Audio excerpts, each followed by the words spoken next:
Hi everyone, Ryan here from Fight Game Analysis, and today we're going to be talking a little bit about the upcoming fight between Cruz and Yuriorkis Gamboa.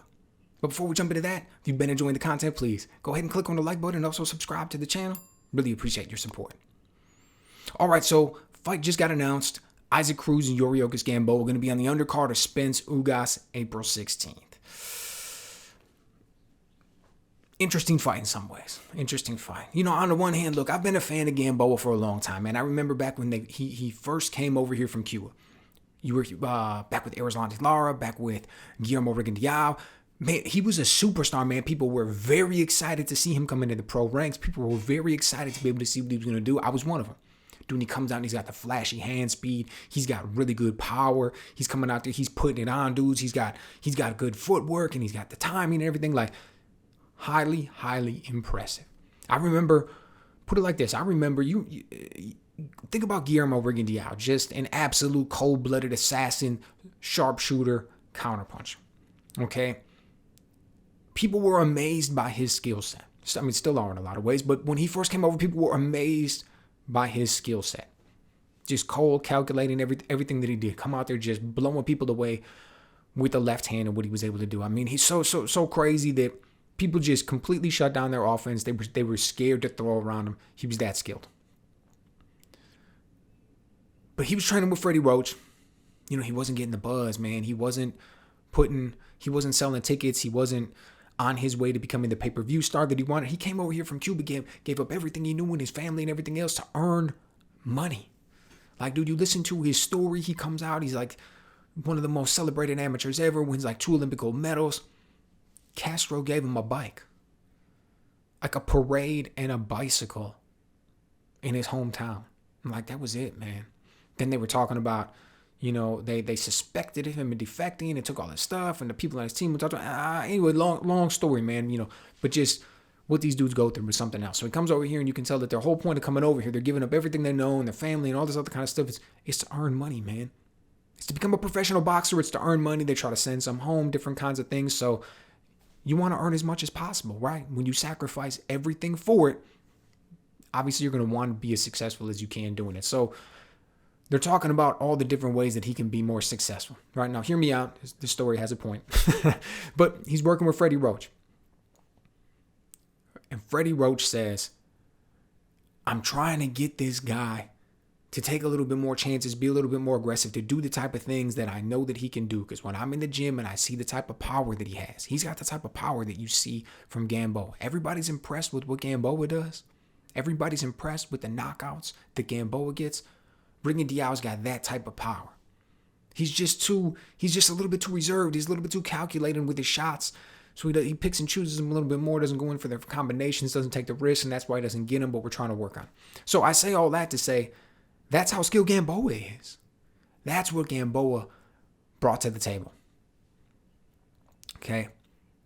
And he was delivering on all of it. And then a lot of people may not remember this, but Floyd and 50 Cent used to be tight. They were kicking it. They were in some, this was back when HBO was doing, I think he was still with HBO. Floyd was still fighting with HBO at the time. So it was like on a 24/7, it was on one of those 24/7s, and they were hanging out and they're kicking it and they're having a good time. Floyd ends up going and doing like 30 days in jail or 90 days in jail for something, for a domestic battery charge out in Las Vegas, something along those lines. You know, he was going to start the promotion company at the time, him and 50 Cent. There's a misunderstanding. He comes out, they end up splitting ways, but this is how 50 Cent got into boxing at the time. And he ends up breaking off, starting his own promotion company. I think he named it SMS Promotions. And he ends up getting Gamboa as either his only fighter or his star fighter, whatever it was. He's in the game now, right? People are talking crazy. Oscar De La Hoya is taunting on him online, talking about everybody thinks they can be a promoter now. It's more difficult than you think. And all of this back and forth, right? All of this stuff. But anyways, he gets Gamboa. Ends up signing a fight where Gamboa fights Terrence Crawford. And everybody's like, wow. Pretty shocked. 50 Cent steps right in the game, signs a big-name fighter like Gamboa, puts him right into this big-name fight with Terrence Crawford.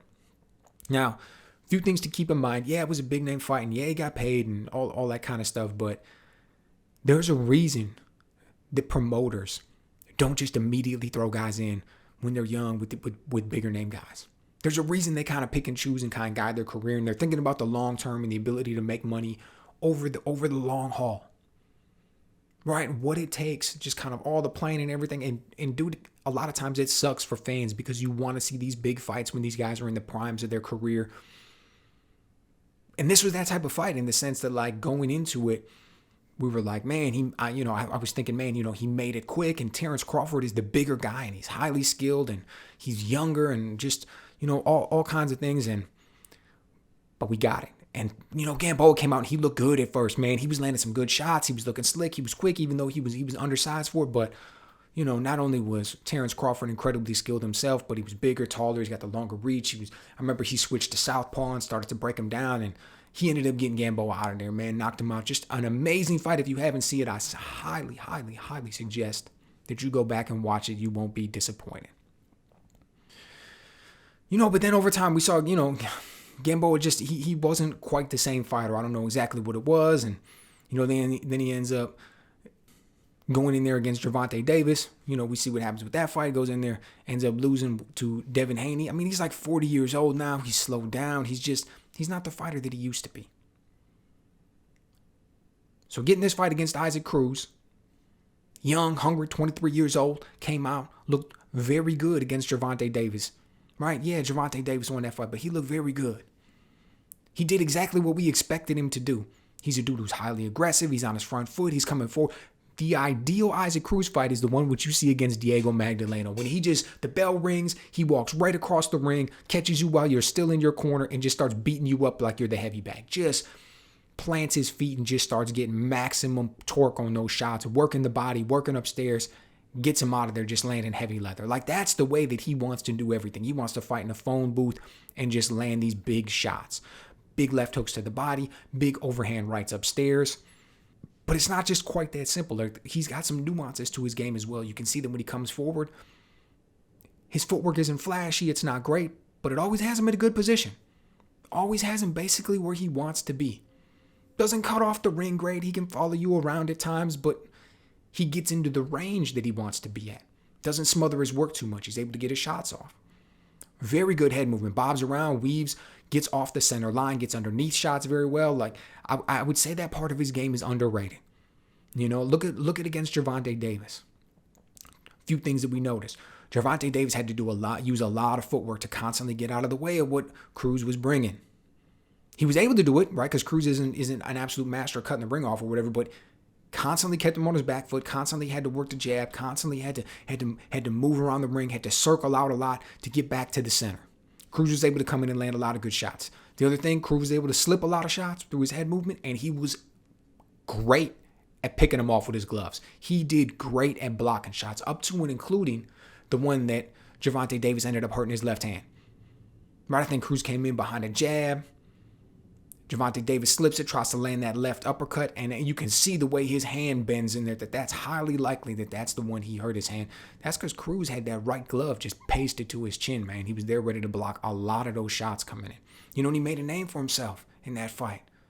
Took his opportunity, absolutely made the most of it. A lot of people hadn't heard about him going into that one, came out there, looked really good.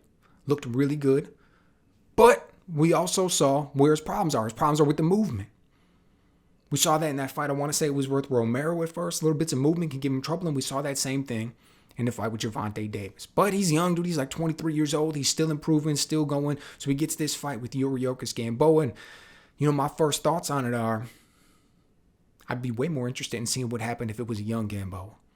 Man, Gamboa's like 40 now. Imagine Gamboa from, like 2014 in this fight. Now, that would be interesting. That'd be a good one. I imagine even early on, Gamboa still got some pop, still got some snap in that jab. He still understands timing and distance. He'll be able to kind of keep the fight where he wants it first. First few rounds, he'll be able to land some shots, circle out, maybe get a right hand going. He shoots straight shots. Cruz shoots a lot of hooks, a lot of sweeping shots, a lot of arcs in his shots, right? And we all know the shortest distance between 2 points is a straight line, so that's going to mean Gamboa, who probably has faster hands anyways, is going to be able to get those shots there a little bit quicker, particularly early. All that being said, I expect Cruz to wear him down. He's just too aggressive. He comes forward. He controls the gap really well that over the course of 2, 3, 4 rounds, he's going to be able to close that distance and get where he wants. He's going to be able to work the body. Gamboa's got a lot of miles on him, man. He fought a whole lot of amateur fights. He's taken some wear and tear in his professional fights. He's like 40 years old now.